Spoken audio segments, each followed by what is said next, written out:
ठीक है। तो चलिए आज इसे गहराई से समझते हैं। आज के इस गहन विश्लेषण में हमारे पास जो स्रोत है ना, वो वित्तीय दुनिया की सबसे असाधारण कहानियों में से एक है। बिल्कुल, ये कोई आम कहानी नहीं है। हाँ, मतलब आज हम जिस YouTube वीडियो ट्रांसक्रिप्ट का विश्लेषण कर रहे हैं, वो किसी रातों रात अमीर बनने वाले तथाकथित गुरु के बारे में नहीं है।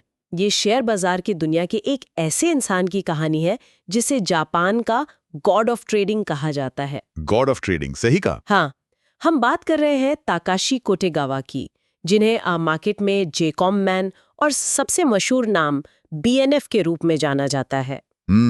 और आज की हमारी चर्चा का जो मुख्य उद्देश्य है, वो यही समझना है कि कैसे एक आम इंसान ने बाजार के सबसे बुरे दौर में, जिसे हम बेयर मार्केट कहते हैं, मात्र लगभग $3000 की शुरुआत से $153 मिलियन और उससे भी कहीं अधिक की संपत्ति बना ली। हाँ, मतलब 3000 से 153 मिलियन, ये कोई छोटी बात नहीं है। और कैसे उनकी ये रणनीति और उनका अनुशासन वित्तीय दुनिया को देखने का हमारा नजरिया बदल सकते हैं। बिल्कुल। लेकिन देखिए, आगे बढ़ने से पहले मैं एक बहुत ही दिलचस्प किस्सा साझा करना चाहूंगी जो स्रोत में दिया गया है। हाँ, वो सॉफ्ट बैंक वाला ना। एकदम। दुनिया की जानी मानी कंपनी सॉफ्ट बैंक के जो संस्थापक हैं, अरबपति मसायोशी सोन, उन्होंने इस ट्रेडर को व्यक्तिगत रूप से मिलने के लिए बुलाया। जो कि अपने आप में एक बहुत बड़ी बात है, मासायोशी सोन का किसी रिटेल ट्रेडर को बुलाना, है ना? और उन्होंने उसे अपने साथ काम करने का एक बहुत बड़ा ऑफर दिया। मतलब कोई भी आम इंसान होता तो खुशी से पागल हो जाता। लेकिन जानते हैं इस ट्रेडर ने क्या किया? उसने साफ मना कर दिया। हाँ, उसने वो ऑफर ये कहकर ठुकरा दिया कि वो तो बस एक साधारण सा डे ट्रेडर है और अपने छोटे से अपार्टमेंट में अकेले बैठकर ट्रेडिंग करने में ही बहुत खुश है।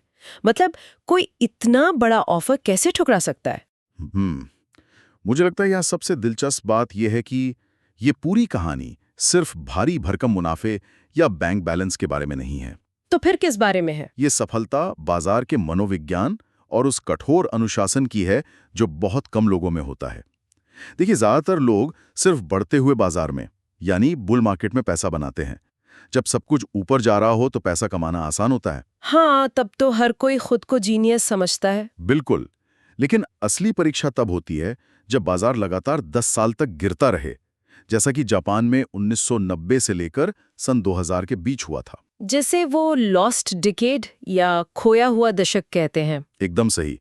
जब हर तरफ निराशा हो, तब एक युवा का उसी गिरते बाजार को अपना हथियार बना लेना, ये सच में एक मनोवैज्ञानिक मास्टर क्लास है। और इस युवा की शुरुआत भी देखिए कितनी साधारण थी। कहानी हमें जापान के ओसाका शहर में ले जाती है, जहां तकाशी शुरुआत में रेस्टोरेंट में छोटे-मोटे काम करते थे। हाँ, उनके पास कोई बहुत बड़ी डिग्री या फाइनेंस का बैकग्राउंड नहीं था। नहीं, बिल्कुल नहीं। लेकिन सोर्स में एक मजेदार बात बताई गई है कि उन्हें एक अनोखी लत लग गई थी। सन 2000 से पहले के दौर में, जब स्मार्टफोन्स इतने आम नहीं थे, तब वो अपने फोन पर लगातार स्टॉक चार्ट्स देखते रहते थे। और चार्ट्स को इस तरह से देखने की ये लत उन्हें उस देश में लगी जो खुद तकनीकी विश्लेषण और चार्टिंग का जनक है। Japanese candlesticks. हाँ, बहुत कम लोग जानते हैं कि कैंडलस्टिक पैटर्न का आविष्कार 18वीं सदी में जापान में ही हुआ था। अरे वाह! और मजे की बात यह है कि शुरुआत में ये चार्ट्स लाल और हरे नहीं होते थे। अच्छा, तो कैसे होते थे? ये काले और सफेद रंग के होते थे। ऊपर जाने वाले भाव को सफेद कैंडल से और नीचे गिरने वाले भाव को काली कैंडल से दर्शाया जाता था। इन्हीं पैटर्न्स को लगातार देखते देखते उनका दिमाग बाजार की चाल को समझने लगा था। ये तो बहुत ही शानदार ऐतिहासिक तथ्य है। वैसे एक चीज जो मैं सोच रही थी, हर कोई उन्हें BNF कहकर बुलाता है।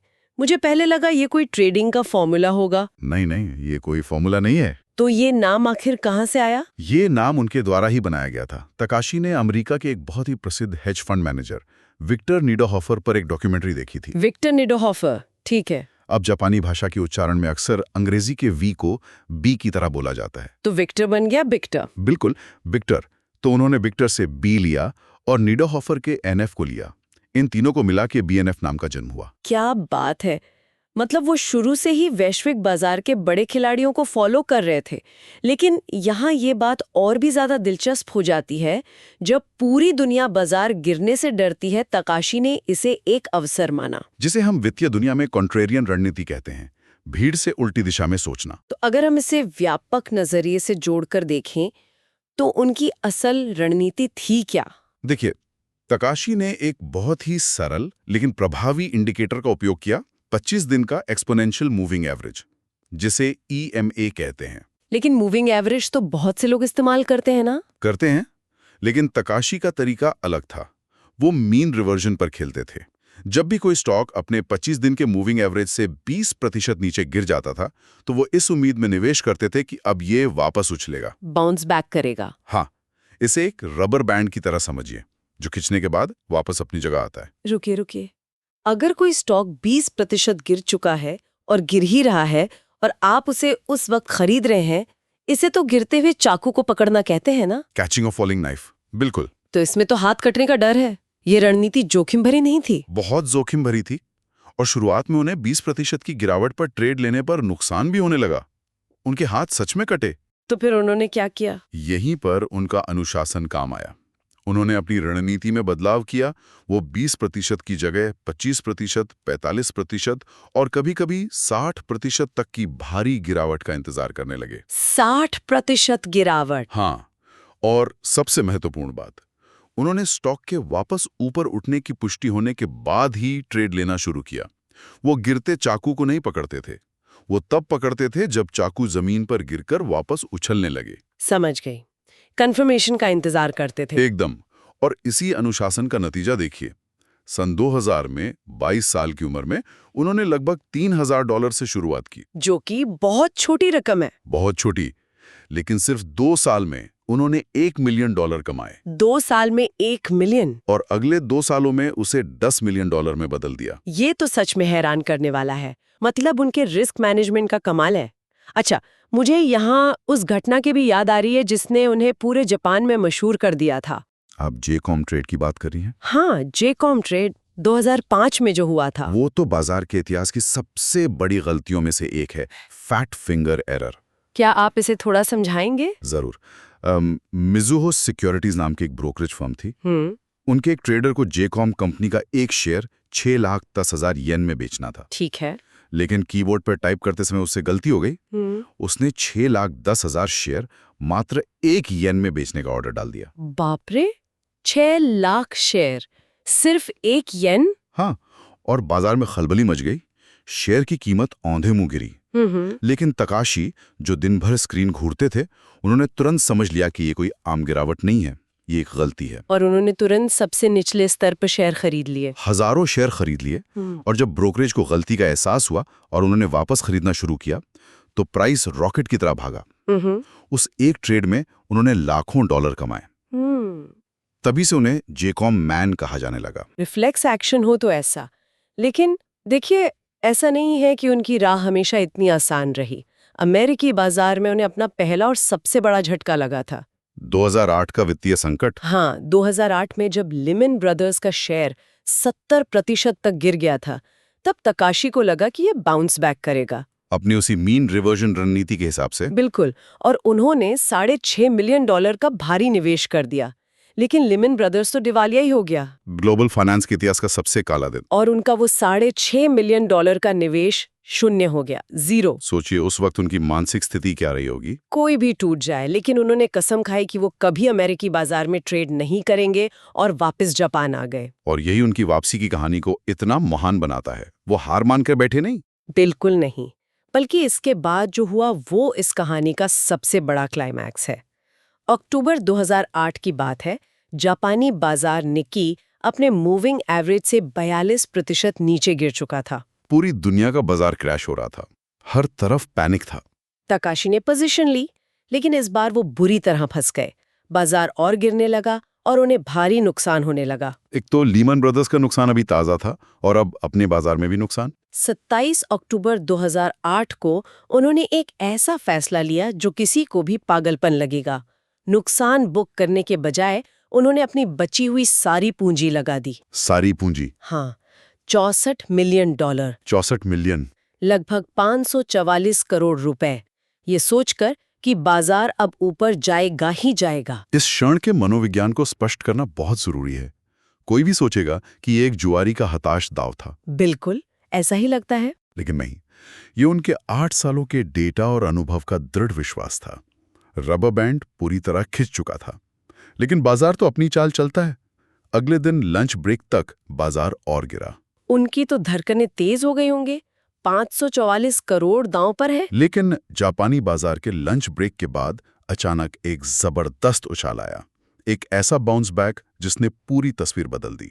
उस दिन के अंत तक उन्हें $12 मिलियन यानी लगभग 102 करोड़ रुपए का मुनाफा हो रहा था। 102 करोड़? हाँ, लेकिन उन्होंने वो मुनाफा उसी दिन बुक नहीं किया। यही तो गॉड ऑफ ट्रेडिंग की निशानी है। अगले दिन उन्होंने पोजीशन कैरी फॉरवर्ड की और बाजार 1.5% गैप अप खुला और सोर्स के मुताबिक एक मारूबोजू कैंडल बनी। मारूबोजू, हाँ, तकनीकी विश्लेषण में ये एक बहुत ही शक्तिशाली कैंडल होती है।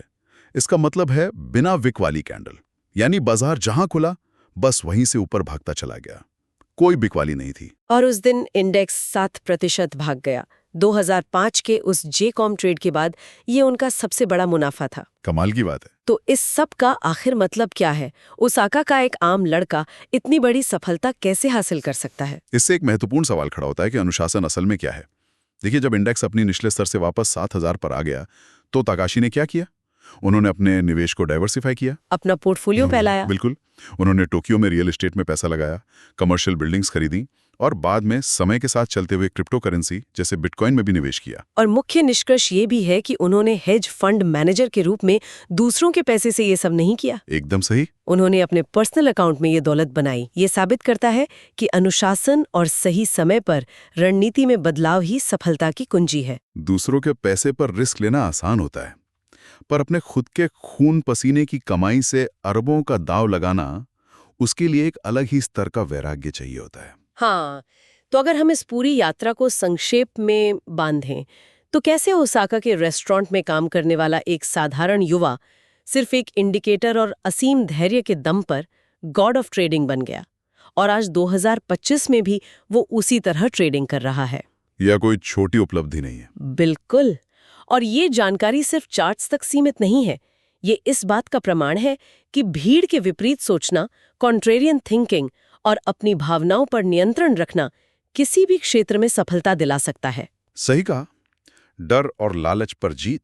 अंत में हम एक ऐसा विचार छोड़ना चाहेंगे जिस पर गहराई से सोचा जा सके। देखिए, जब कोई व्यक्ति सॉफ्टबैंक के अरबपति संस्थापक का ऑफर ठुकरा देता है, हाँ, करोड़ों कमाने के बावजूद एक छोटे से अपार्टमेंट में बैठकर चार्ट देखने को ही अपनी दुनिया मान लेता है, तो क्या इसका मतलब ये है कि एक चरम सीमा के बाद असली नशा पैसे का नहीं रह जाता? ये बहुत ही गहरा सवाल है। क्या अत्यधिक वित्तीय सफलता के लिए धन के प्रति ही पूरी तरह से वैरागी या डिटैच्ड होना जरूरी है? शायद हाँ। शायद असली नशा सही साबित होने और उस खेल का ही रह जाता है। पैसा तो बस एक बाय प्रोडक्ट बन जाता है। शायद इसीलिए वो इतनी आसानी से $64 मिलियन का दांव लगा पाए, क्योंकि उनके लिए वो सिर्फ स्क्रीन पर एक नंबर था। एकदम। तो इसी खुले और विचारोत्तेजक सवाल के साथ हम अपनी इस चर्चा को यहीं विराम देते हैं। बाजार के मनोविज्ञान और अनुशासन की ये कहानी हमें बहुत कुछ सोचने पे मजबूर करती है।